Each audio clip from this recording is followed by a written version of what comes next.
بسم اللہ الرحمن الرحیم۔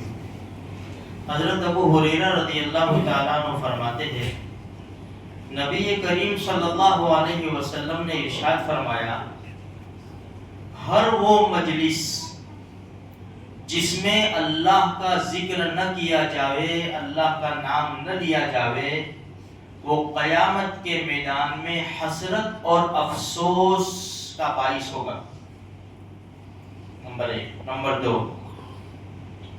انسان جب لیٹتا ہے، سوتا ہے اور بغیر اللہ کا نام لیے وہ سو گیا تو قیامت کے دن یہ بھی حسرت اور افسوس کا باعث ہوگا۔ اب یہ دو چیزیں ہیں نا، دوسری چیز سونا، یہ تو ہر ایک کے ساتھ لگا ہوا ہے۔ پہلے نمبر کی مجلس، بھائی ہم بیٹھتے ہیں، کسی ایک کے ساتھ بیٹھے، دو کے ساتھ بیٹھے، مجلس گھر میں بیٹھے، باہر بیٹھے، دوستوں کے ساتھ، ہماری مجلس سے تو چلائی کرتی ہے۔ دیکھو میرے بھائیوں، ایک بات ہمیشہ یاد رکھو، ایسا سمجھو یہ دو چیزیں ہمارے لیے ضروری ہے۔ بھائی دوستی بھی ضروری ہے، مجلسوں میں بیٹھنا بھی، اور سونا تو ہے ہی ہے۔ اب اندازہ لگاؤ، اگر اللہ کا نام نہ لیا تو یہ حسرت اور افسوس ہوگا۔ اسی لیے دوستوں کے ساتھ مجلس میں بیٹھا کرو تو کبھی کبھی نہیں، معاف کرنا، ہمیشہ جب بھی دوستوں کے ساتھ بیٹھو یا کسی مجلس میں گھر میں بیٹھو، اللہ کا ذکر کر لیا کرو، اللہ کا نام لے لیا کرو، نبی کریم صلی اللہ علیہ وسلم کے اوپر درود شریف پڑھ لیا کرو، کوئی چھوٹی سی ایسی بات بھی کر لیا کرو، جنت جہنم کی، آخرت کی، قرآن کی، کوئی بھی چھوٹی سی ایسی بات چھوڑ کر لو تاکہ یہ حسرت اور افسوس نہ ہو۔ دوسری بات، سونا تو سب کے ساتھ لگا ہوا ہے، الحمدللہ لوگ سوتے ہیں، پڑھ پڑھا کر سوتے ہیں، لیکن جب سے یہ موبائل آیا نا میرے بھائیوں، بہت ساری تعداد میں لوگوں کو محروم کر دیا۔ لوگ بستر پر سوتے ہیں، دیکھتے دیکھتے دیکھتے گیم کھیلتے ہیں، بچے تو بچے، بڑے بھی، جیسے جھونکا آیا موبائل رکھا، اب کیا دعا پڑے گا انسان؟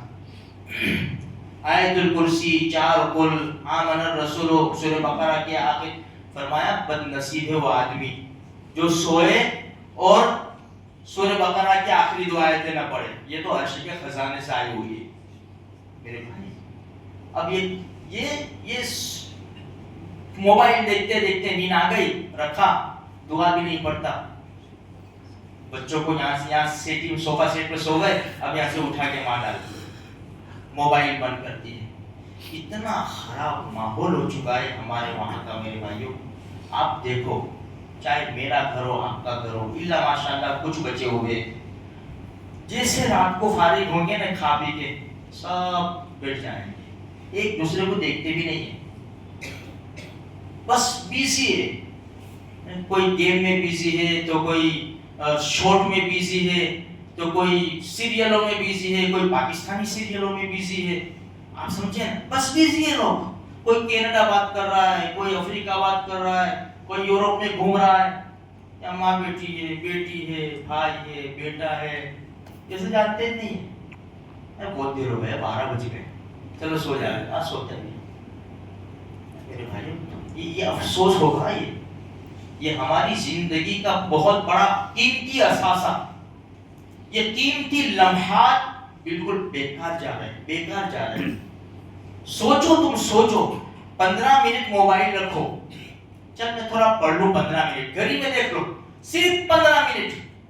15 منٹ میں تم 100 مرتبہ پہلا کلمہ بھی پڑھ لو گے، اور 100 مرتبہ استغفار بھی پڑھ لو گے، اور 100 مرتبہ درود شریف بھی پڑھ لو گے۔ یہ 15 منٹ کی بات کر رہا ہوں میں۔ 8 منٹ کے اندر 100 مرتبہ درود شریف ہو جائے گا، 8 منٹ کے اندر۔ دوسری 5-6 منٹ بچتی ہے، اتنا تو ہم کر سکتے ہیں، 15 منٹ تو رکھ سکتے ہیں نا موبائل میرے بھائی۔ یہ فائدہ کس کا ہے؟ چلو بتاؤ، فائدہ ہمارا ہی ہے نا، ورنہ موبائل کی ہم زندگی ڈال دیں گے تو نقصان ہی نقصان ہے میرے بھائی۔ دیکھو کوشش سب کرو میرے بھائی، سب کوشش کرو، ہم کوشش کریں گے نا تو ہماری نسلوں کو فائدہ ہوگا، ہماری اولاد کو فائدہ ہوگا۔ چلے تصویر لے کے بیٹھ جاؤ، بھلے بیوی کے کہ مولوی صاحب دیکھو، مولوی صاحب تصویر لے کے سن لو،